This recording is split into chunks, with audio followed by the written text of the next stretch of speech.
Assalamualaikum warahmatullahi wabarakatuh.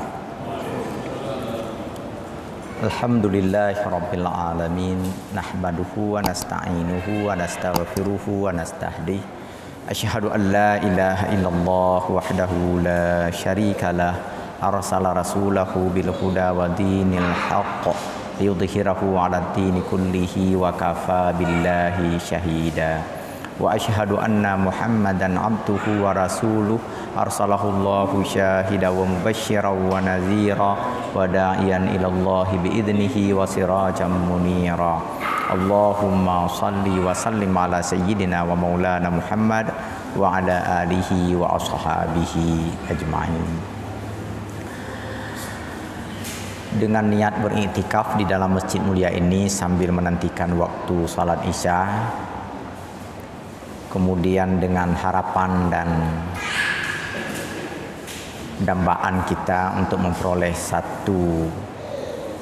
memperoleh pahala dari salah satu cabang jihad fi sabilillah melalui tafaqquh fiddin, melalui pendalaman ilmu.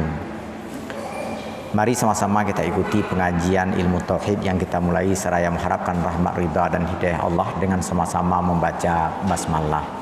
Bismillahirrahmanirrahim.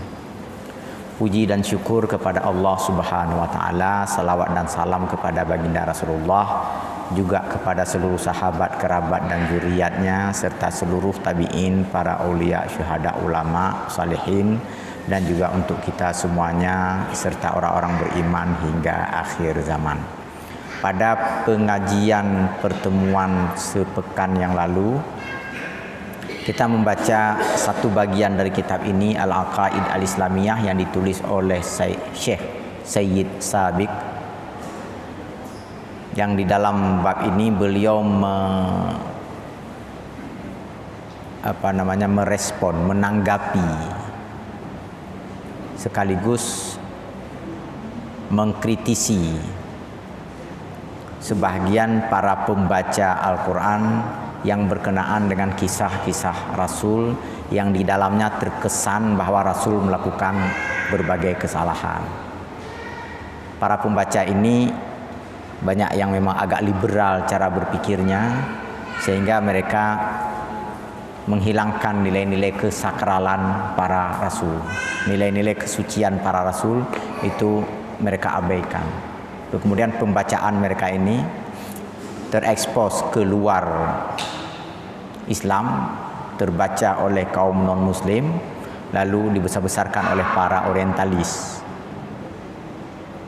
Ada beberapa buku yang ditulis terkait dengan ini, ditanggapi di sini, yang misalnya ada kesalahan Nabi Adam, dosa-dosa Nabi Adam, dosa-dosa para nabi dan rasul lainnya, itu digambarkan dengan sangat rinci, lalu diberikan pembenarannya untuk melegitimasi atau untuk memperkuat argumen mereka dengan ayat-ayat Al-Quran Karim. Misalnya Nabi Adam telah melakukan dosa karena mendekati pohon khudi. Nah, masalah ini sudah kita baca sebelumnya. Bagaimana penulis kitab ini, Syekh Sabiq, membantah itu. Kemudian Nabi Nuh alaihissalam juga dituduh oleh para liberal dan orientalis telah memprotes Allah karena anaknya tak selamat dalam sebuah bencana air bah besar. Ini juga sudah dibantah dan sudah kita baca pada pertemuan yang lalu. Sekarang kita baca lanjutannya. Ibrahim alaihissalam, nggak tanggung-tanggung mereka juga mengkritik dan mencela Nabi Ibrahim alaihissalam karena dianggap pernah melakukan dosa. Tetapi sayangnya mereka, nggak perlu sayang sebenarnya kan, kasihannya mereka, gitulah, tak temukan ayat-ayat yang secara tegas menyebutkan tentang kesalahan Ibrahim alaihissalam, kecuali bahwa Nabi Ibrahim kawin dua, nyaman dah.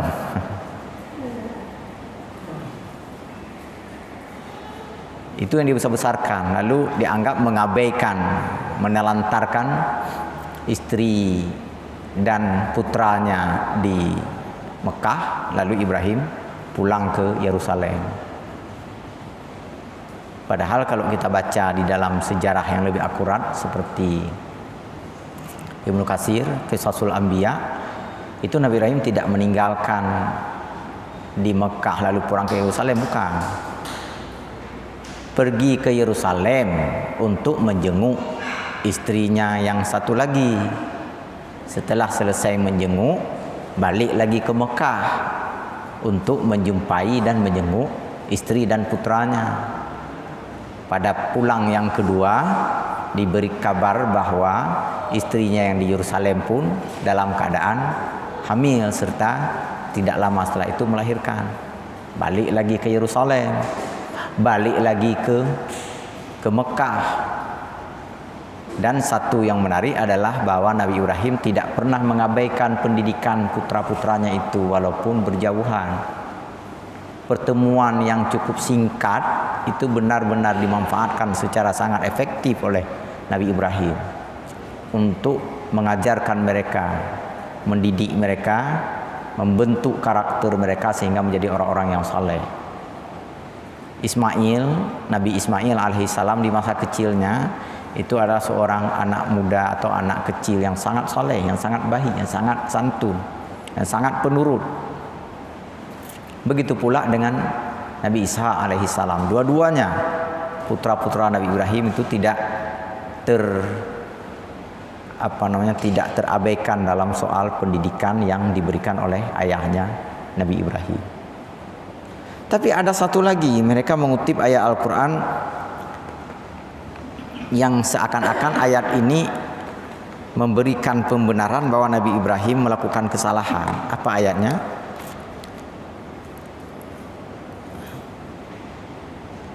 Walladzi atma'u ayyaghfira li khati'ati yaumaddin. Walladzi atma'u ayyaghfira li khati'ati yaumaddin. Arti terjemah ayat ini, dan aku sangat berharap kepada yang sangat kuinginkan untuk mengampuniku atas kesalahan-kesalahanku pada hari kiamat nanti. Aku sangat berharap maksudnya sangat menginginkan kepada yang akan mengampuniku. Siapa yang akan mengampuniku? Ya Allah. Atas kesalahan-kesalahanku pada hari kiamat nanti. Jadi ada kalimat yang akan mengampuniku, seakan-akan Nabi Ibrahim dalam posisi sebagai seorang yang telah melakukan dosa, lalu berharap bertemu Allah nanti di hari kiamat, yang Allah akan mengampuni dosa-dosanya. Kesannya seperti itu dipahami oleh kaum liberalis dan orientalis tadi. Jadi penulis kitab ini mengomentari begini, saya baca semuanya. Wa nahnu la na'rifu li Ibrahima khati'atan. Tak ada yang tahu apa salah Nabi Ibrahim sehingga memohon ampun seperti itu. Walladzi na'lamuhu annallaha qad ittakhazahu khalilan. Bahkan yang kita ketahui dan yang semua orang ketahui, Allah menjadikan Ibrahim itu sebagai kekasih dekatnya, khalil. Khalil itu teman dekat artinya. Allah telah menjadikan Nabi Ibrahim sebagai teman dekatnya. Itu yang kita tahu. Yang kesalahan nggak pernah ada dalam ayat Al-Quran. Wa adfa alaihi min sifatil kamali ma huwa khaliqum bihi. Dan juga yang kita tahu bahwa Nabi Ibrahim itu adalah sangat terpilih. Sifat-sifat kemuliaan, akhlak yang terpuji itu menyatu pada dirinya. Nggak ada yang salah pada Nabi Ibrahim, kata penulis kitab ini. Allah berfirman, walaqad istafainahu fid dunya wa innahu fil akhirati laminas salihin. Sungguh kami telah pilih Ibrahim itu sebagai seorang yang terpuji di dunia ini, dan di hari akhirat nanti ia termasuk kepada golongan orang-orang yang saleh. Lalu Allah firman dalam ayat yang lain, Inna Ibrahima kana ummatan qanitan lillahi hanifan walam yakum minal musyrikin. Sesungguhnya Ibrahim itu adalah termasuk golongan orang yang sangat tunduk kepada Allah dan tidak pernah menduakan Allah. Syakiran li'an'umihi, juga sangat bersyukur atas nikmat yang telah diberikan oleh Allah. Yatabahu wa hadahu ila siratil mustaqim. Lalu Allah melindungi ia, mengarahkan dia, menunjuki dia kepada jalan yang lurus. Wa atainahu fid dunya hasanah wa innahu fil akhirati laminas salihin. Kami berikan kemuliaan untuk dia Ibrahim itu di dunia, dan kami masukkan dia ke dalam golongan orang-orang saleh nanti di hari akhirat. Nah, kan nggak ada salah. Wa talabahu minallahi ay yaghfira lahu khati'atahu laysat khati'atan bil ma'na alladhi yatabadaru ila dahni wa innama hiya ma yastash'iruhu fi nafsihi min qusurin fi tafanihi fillahi wa adai risalatihi. Akan halnya beliau memohon ampun kepada Allah untuk atau terhadap kesalahan-kesalahan yang dilakukannya, bukan bermakna kesalahan itu secara otomatis. Maksudnya jangan dipahami secara spontan dan otomatis bahwa Nabi Ibrahim itu ada salah.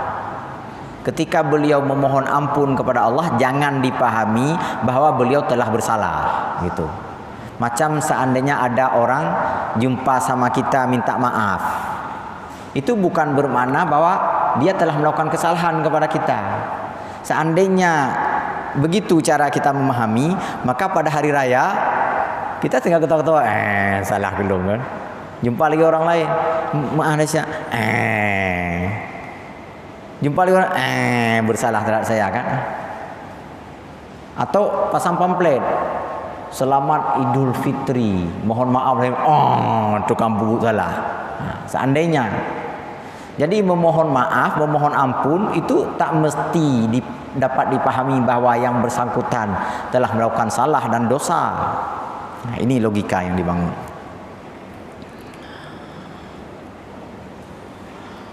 Wa innama hiya ma yasta'iruhu fi nafsihi min qusurin fi tafanihi fillahi wa adai risalatihi. Tetapi yang dimaksud dengan mohon maaf di sini bahwa sebagai seorang manusia, Nabi Ibrahim menyadari keterbatasan manusiawinya dalam hal menjalankan perintah-perintah Allah secara sempurna. Bahwa syariat Allah itu sempurna, Bapak Ibu sekalian. Sedangkan manusia yang menerapkan, melaksanakannya bukan makhluk sempurna kan? Kita kan gitu juga. Ajaran Allah ini ajaran-ajaran yang sempurna, tapi apa mampu kita melaksanakan sesempurna yang diajarkan, yang diperintahkan itu kan belum tentu. Dan ini sangat manusiawi. Saya berkali-kali ditanya oleh jamaah, terutama jamaah ibu-ibu, nih di masjid raya nanti selesai salat, di telepon atau di SMS, di WA, Ustaz, kayak mana caranya supaya saya bisa khusyuk dalam salat? Ibu, ada salat? Udah ada katanya. Ibu pernah tinggal salat? Enggak, alhamdulillah enggak, kecuali kalau sedang ada masalah, maksudnya ada halangan gitu. Ibu salat di awal waktu? Iya, salat di awal waktu. Ya udah salat terus, Bu. Maksudnya Ustaz? Ya salat terus, gitu kan. Nah, tapi nggak khusyuk Ustaz.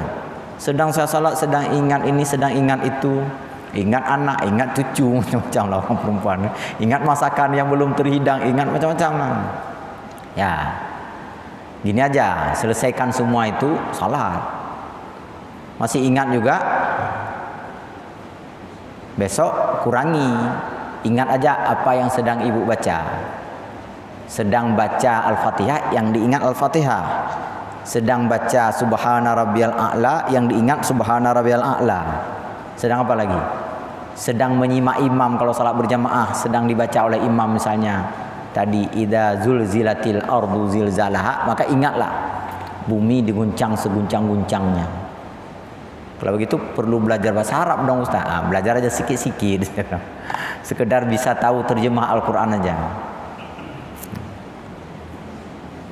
Jadi udah belajar udah. Setelah itu beliau nanya lagi, beliau mengadukan tentang anaknya. Saya sempatkan bertanya, apa ibu sudah khusyuk sekarang? Belum juga Ustaz. Ya walaupun belum khusyuk, jangan tinggalkan salat terus. Saya bilang. Jadi jangan sampai ada alasan nanti ada orang bilang, saya nggak salah Ustaz. Kenapa? Nggak khusyuk Ustaz. Jadi bapak nggak salah? Enggak.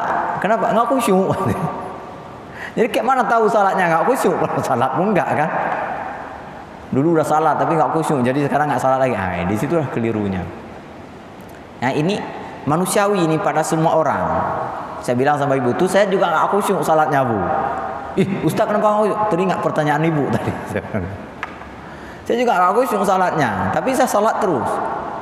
Salat di awal waktu, saya usahakan berjamaah, saya usahakan apa yang dibaca kesana pikiran saya. Kalau imam membaca Al-Fatihah, ke Al-Fatihah itu. Kalau imam baca ihdinas siratal mustaqim, saya ingat tunjukkan jalan yang lurus. Sedang duduk tasyahud at-tahiyyatul mubarakatus salawatut thayyibatu, saya ingat yang itu. Salam sejahtera kepada engkau wahai Allah. Enggak saya ingat-ingat yang lain. Saya coba ingat itu. Nah, kalau sudah ingat itu apa sudah khusyuk Ustaz? Saya juga enggak tahu, yang penting lakukan aja dulu gitu. Karena mengukur khusyuk itu kan nggak ada alat ukur kan, dan sangat gaib kan masalah khusyuk itu. Kalau kecerdasan bisa diukur kan, diajukan beberapa soal, lalu siapa yang bisa mengisinya cerdas. Atau dites beberapa gambar seperti tes psikotes itu, kalau bisa dia menjawabnya ya tingkat kecerdasannya tinggi. Khusyuk bagaimana alat ukurnya? Nggak ada kan. Jadi inilah yang terjadi pada Nabi Ibrahim sebagai manusia. Beliau menyadari bahwa beliau makhluk yang terbatas, sebagai manusia makhluk terbatas. Sementara dalam mengamalkan perintah-perintah Allah tentu saja ada keterbatasan-keterbatasan. Juga dalam hal menyampaikan risalahnya kepada kaumnya, menyebarkan ilmu yang diperoleh dari Allah kepada kaumnya, tentu saja ada keterbatasan. Mana ada kerja manusia yang sempurna kan? Atas berbagai keterbatasan ini ampuni aku ya Allah. Nabi Muhammad SAW juga begitu kan? Beliau beristighfar dalam satu hari 100 kali. Lalu kemudian mensyariatkan untuk kita, mensunnahkan untuk kita, fastaghfiru li rabbika, fastaghfiru li rabbikum, fastaghfiru li rabbikum. Maka kalian mohon ampun jugalah kepada Tuhan kalian, sekurang-kurangnya 100 kali dalam sehari. Bagaimana caranya? Kita baca aja astagfirullahaladzim. Selesai salat tadi ada 3 kali, setelah itu kita sambung lagi beberapa kali. Sekali salat bisa 20 kali, 5 kali salat kan udah 100 juga kan. Boleh lebih. Kalau ada tasbih, anak tasbih mudah kita hitung, tapi seandainya nggak ada pun nggak apa-apa. Baca terus. Setelah selesai salat baca aja astagfirullahaladzim, astagfirullahaladzim. Atau mau cepat astagfirullah, astagfirullah, astagfirullah, astagfirullah, astagfirullah, astagfirullah, astagfirullah. Udah 10 kali itu. Kenapa? Karena memang ada keterbatasan-keterbatasan kita. Hanya itu kata penulis kitab ini. Maka sangat lucu dan sangat janggal ketika ada yang menuduh para nabi melakukan kesalahan. Selanjutnya Nabi Yusuf. Ini yang sangat ini, yang sempat viral dulu ketika Gus Dur menjadi presiden kan. Saya ada kenal dengan salah seorang pengurus Nahdlatul Ulama Jawa Timur waktu itu. Baru-baru kenal, baru-baru selesai kami kuliah S2. Kenal baik dengan beliau. Jadi ketika jumpa beliau saya bilang, tolong dibisikkanlah sama Gus Dur, jangan ceplos-ceplos sekali ngomong tentang para nabi. Apa kata Gus Dur waktu itu? Al-Quran itu kitab yang paling porno katanya. Oh, porno tentang apa? Porno tentang cerita Nabi Yusuf itu.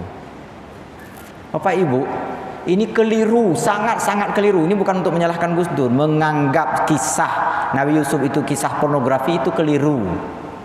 Apalagi menerjemahkan ayat yang rata-rata Al-Quran terjemah Indonesia itu ketika sampai pada ayat wahammat bihi wahamma biha, itu seakan-akan udah muncul rasa gejolak hawa nafsu dalam diri perempuan dan juga gejolak hawa nafsu dalam diri. Ini keliru Bapak Ibu berbahagia. Disinilah keterbatasan kita mendapatkan ilmu kalau kita membaca terjemahnya. Hamma itu nggak ada hubungan dengan syahwat. Ya. Hamma itu berhubungan dengan ghadabiyah. Saya pernah sampaikan mungkin di sini atau di Masjid Raya, ada 3 posisi al-quwah pada manusia. Ada syahwaniyah itu di bawah pusat sampai ke pusat. Ada ghadabiyah itu di dada. Ada aqliyah itu di kepala. Hamma itu semuanya berada di dada, nggak ada ke bawah dan nggak ada ke sini. Orang ambisius itu bukan lagi hamma itu. Hamma itu di sini, di dada.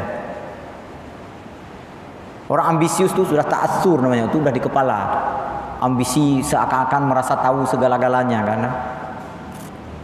Sedangkan syahwat lain lagi itu. Nah. Baik, kita baca aja dulu ini. Wallahu yaqulu fi Yusuf alaihi salam walaqad hammat bihi wa hamma biha. Langsung ayat ini yang dikutip. Walaqad hammat bihi wa hamma biha. Sungguh si perempuan yang di dalam kitab tafsir disebut bernama Zalikha, atau dalam bahasa Jawa disebut Siti Juleha gitu. Itu udah bahasa Jawa itu. Yang merupakan istri Al-Aziz. Al-Aziz ini seorang laki-laki yang menjadi Perdana Menteri di Mesir atau menteri di Mesir, membeli Yusuf, dijual oleh para pedagang dari Syria kalau nggak salah. Ketika melintasi jalan itu ditemukan Yusuf di dalam sumur, diambil, dijual di Mesir karena para kafilah ini, para ekspansi dagang ini memang menuju ke Mesir. Sampai di Mesir dijual Yusuf, yang belinya Al-Aziz. Al-Aziz ini gelar. Nama aslinya Qitmir katanya. Tapi saya nggak tahu juga siapa nama aslinya. Waktu itu berposisi sebagai salah seorang menteri. Disebutkan waziran. Ada yang bilang itu perdana menteri artinya. Terserah apakah menteri atau perdana menteri, yang penting Al-Aziz itulah yang membeli Nabi Yusuf sejak kecil, lalu kemudian diasuh di rumahnya. Istri Al-Aziz itu disebut perempuan yang diberi nama atau yang sering dikutip namanya menjadi Zalikha atau Zulaiha atau Juleha gitu. Jadi Juleha telah jatuh cinta kepada Yusuf dan Yusuf pun telah jatuh cinta kepada Juleha. Itu diterjemahkan, itu keliru. Apa terjemah yang benar? Terjemah yang benar itu walaqad hammat bihi, sungguh si Juleha si Zalikha itu sudah marah kepada Yusuf. Dan Yusuf pun sudah marah kepada si Zulekha. Itu arti yang benar. Saya baca lagi ya. Walaisa fi hada ma yadullu adna dilalatin ala anna Yusufa hamma bil fahisha li'anna al maqsuda bil hammi huna alhama bid darbi wal adza. Ayat ini dipahami oleh para orientalis, para liberalis tadi seakan-akan Yusuf hendak melakukan pekerjaan zina, fahisyah, pekerjaan tercela, perzinaan. Padahal makna alhamu dalam bahasa Arab itu bukan mendorong seseorang membuat zina, tetapi mendorong seseorang untuk memukul. Ada emosinya. Hamma itu terkait dengan ghadab, ghadabiyah di dada dia. Kenapa si perempuan itu marah kepada Yusuf? Kenapa Juleha marah kepada Yusuf? Karena udah dibujuk, udah dirayu, nggak mau-mau. Lalu ditagih, kau dulu kubelikan baju, kau dulu kubelikan ini, nggak mau juga. Begitu nggak mau, mulailah mencakar-cakar, kan? Nabi Yusuf lari. Ketika lari ditarik di baju. Yusuf pun sudah mulai marah. Jadi makanya lanjutan ayatnya adalah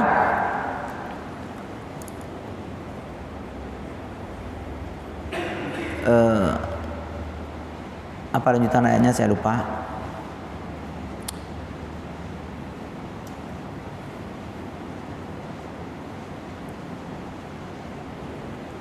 Wastabaqal bab wa qaddat qamisahu min duburin wa alqaya sayyidaha ladail bab. Udah marah, memaksa Yusuf untuk melakukan perbuatan keji, nggak mau, jadi marah. Yusuf pun udah mulai marah, tetapi Yusuf teringat apa dilawan perempuan. Maka Yusuf lari ke pintu. Saat lari itulah ditarik di bajunya, koyak bajunya. Ketika koyak, ternyata di depan pintu sudah pulang Al-Aziz, suaminya Zalikha itu. Itu ceritanya. Jadi nggak ada pornografi di sini. Nggak ada bahwa Yusuf muncul gejolak dalam hatinya sebagai anak muda. Nggak ada, sedikit pun nggak ada. Jadi kenapa juga sering kita dengar ceramah-ceramah seperti itu ada dalam banyak penjelasan? Itulah bumbu yang paling banyak, kan? Dan orang suka bumbu gitu kan. Jadi yang substansinya nggak ada. Bapak Ibu berbahagia, selanjutnya kita melihat siapa lagi nih yang juga dituduh oleh banyak sekali orang telah melakukan dosa.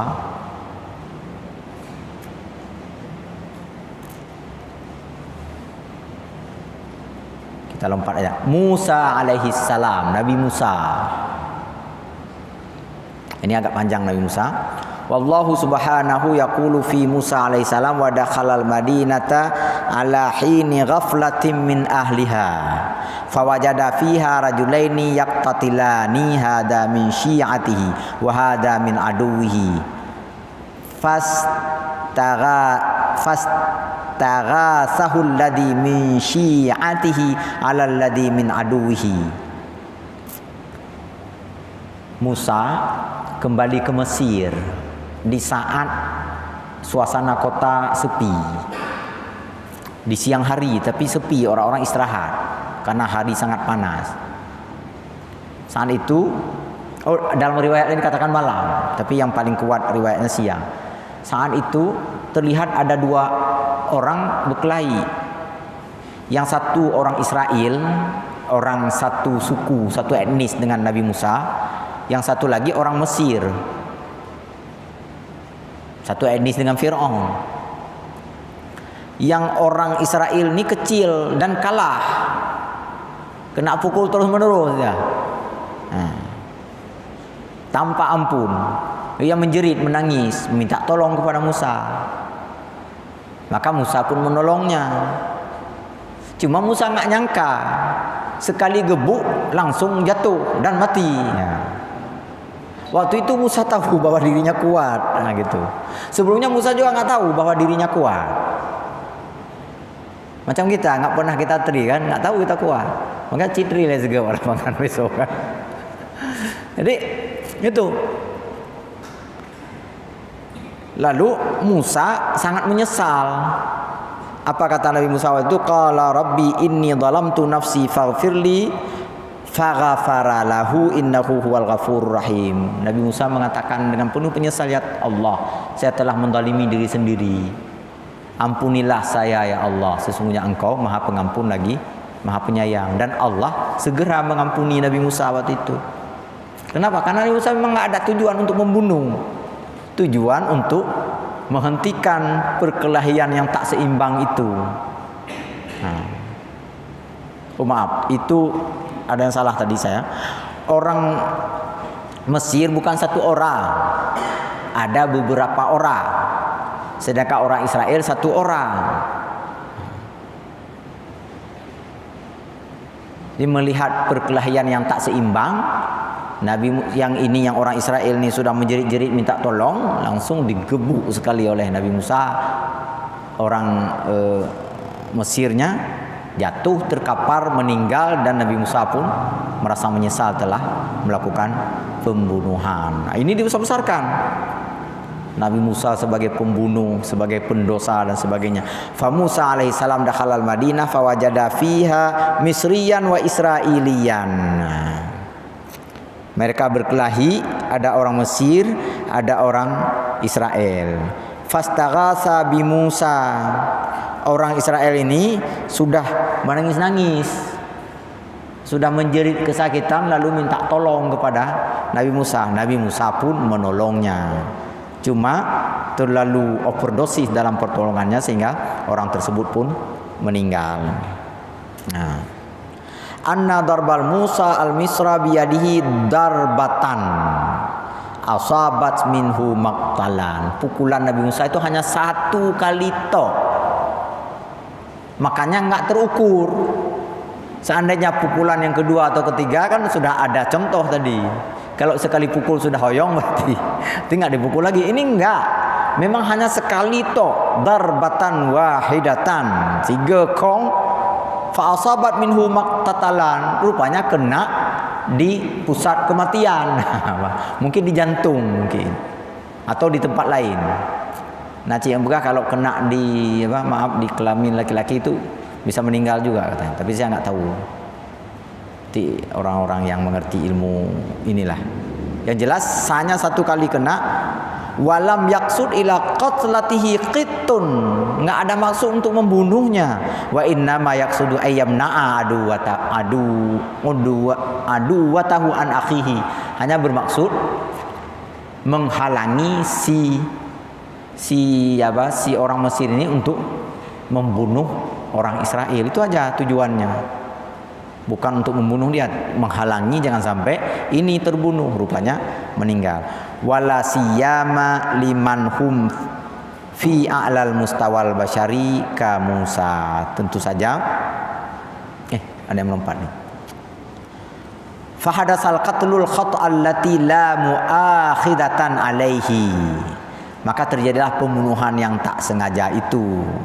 Illa min haitsu adamit taharra wal wa'il kamil. Tentu saja enggak akan muncul dari seorang yang memiliki pengetahuan dan jiwa yang bersih.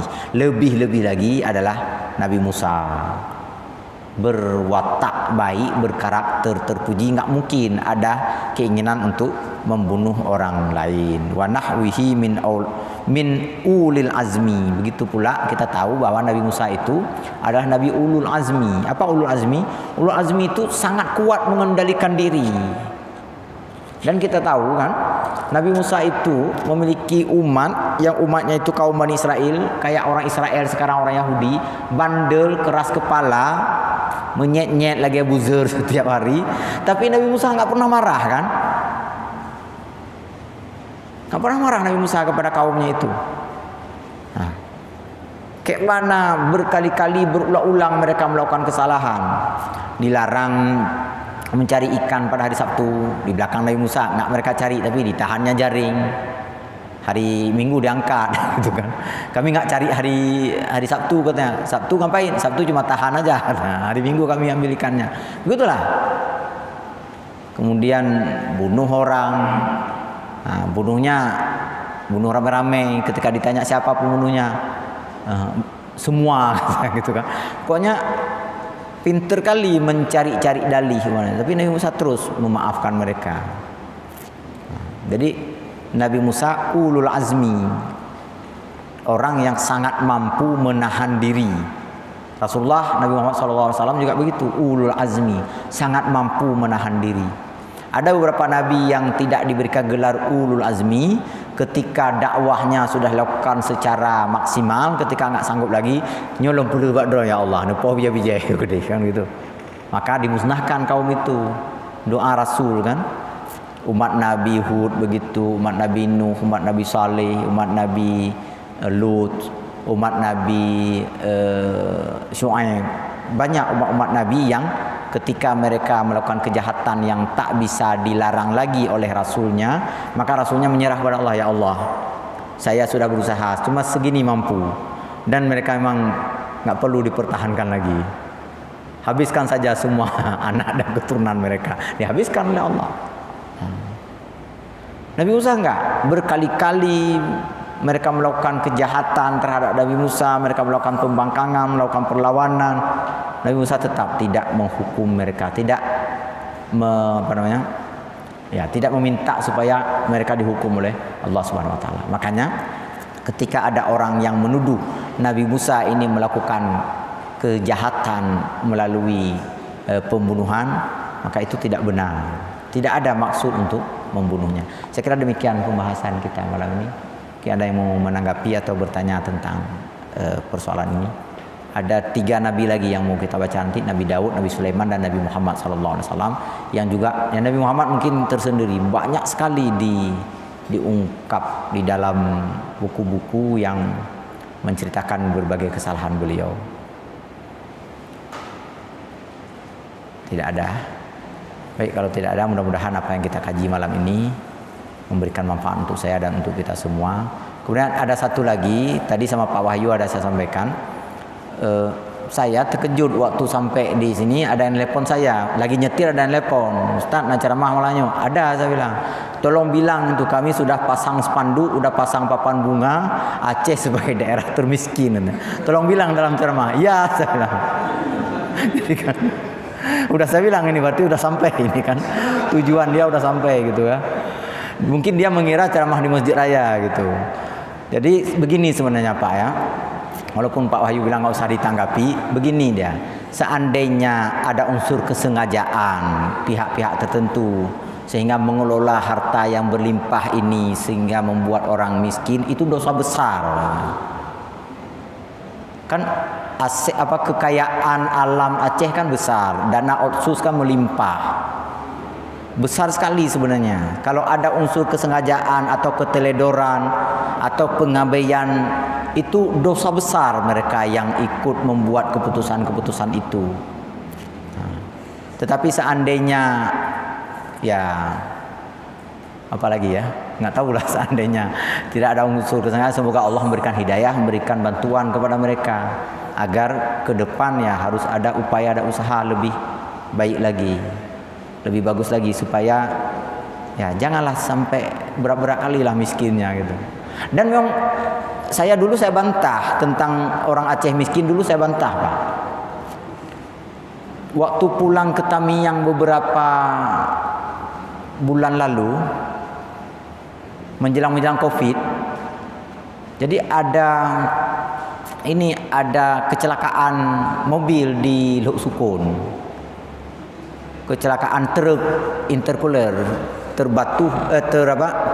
terjatuh di badan jalan sehingga mobil nggak bisa lewat. Mobil-mobil kami yang kecil diarahkan oleh polisi untuk masuk ke lorong, pokoknya ada jalan elak. Masuklah saya ke jalan elak itu. Sambil nyetir kan kita nengok kiri kanan karena jalan yang baru kita masuk, jalannya berlubang begini-begini. Anak saya ketawa sepanjang jalan, katanya kayak sedang lompat-lompat katanya. Jadi saya nengoklah rumah, ya Allah itu Rabbi, masyarakat di pedalaman Lok Sukun itu Aceh Utara. Betul-betul nggak nyangka saya, karena sebelumnya nggak tahu separah itu. Setelah itu saya hubungi salah seorang orang Lok Sukun yang saya kenal, kerja di Dinas Syariah. Saya melintasi jalan ini. Oh ya Ustaz, memang daerah situ daerah miskin, daerah minus, dia bilang. Ya memang miskin kali ya Pak. Ya. Rumahnya ada yang sudah begini, hampir tumbang. Seandainya nggak banyak mobil di belakang, saya mau berhenti mau nanya kenapa rumah sampai bisa begitu. Apa nggak ada yang perbaiki sedikit? Udah rumah pun pelepah muria, pelepah rumbia itu, daunnya daun rumbia, atapnya daun rumbia. Apa karena malas? Cuma nggak berani juga terlalu tegas ditanya. Tapi begitu, memang miskin Pak Ibu. Kemudian kemarin waktu ibu kami kurang sehat, sekarang udah meninggal, innalillahi wa inna ilaihi raji'un. Ada yang bilang bahwa di Lamtamot ada satu keluarga itu mau membantu kami gitu, membantu untuk menjaga emak kami sakit stroke kan, untuk menemani makan minum dan segala macam. Jadi pergilah saya dengan adik ke daerah Lamtamot. Rupanya ditunjuk jalan oleh orang Lamtamot tu ke sana, masuk lagi ke gitu-gitu juga. Nampak lagi memang ada yang memang di atas tanah betul rumahnya. Memang tanah betul tidurnya di atas tanah dan segala macam. Tapi bukan rumah yang anak yang kami cari itu, rumah lain yang di dekat rumahnya itu. Memang kasihan kali kita. Memang betul miskin. Jadi itulah, seandainya ada unsur kesengajaan di sini atau keteledoran, lebih memperhatikan yang lain-lain sehingga rakyat bisa miskin seperti ini dosa besar para pemimpin kita. Jadi seandainya memang nggak sengaja, semoga Allah berikan petunjuk agar mereka segera mengoreksi ini untuk memperbaiki kehidupan masyarakat. Janganlah sampai berat-berat sekali kemiskinan yang mereka derita. Baik, demikian kajian kita malam ini. Lebih dan kurang saya maaf kepada Allah sama-sama kita mohon ampun. Subhanakallahumma bihamdika asyhadu an la ilaha illa anta astaghfiruka wa atubu ilaik. Wassalamualaikum warahmatullahi wabarakatuh.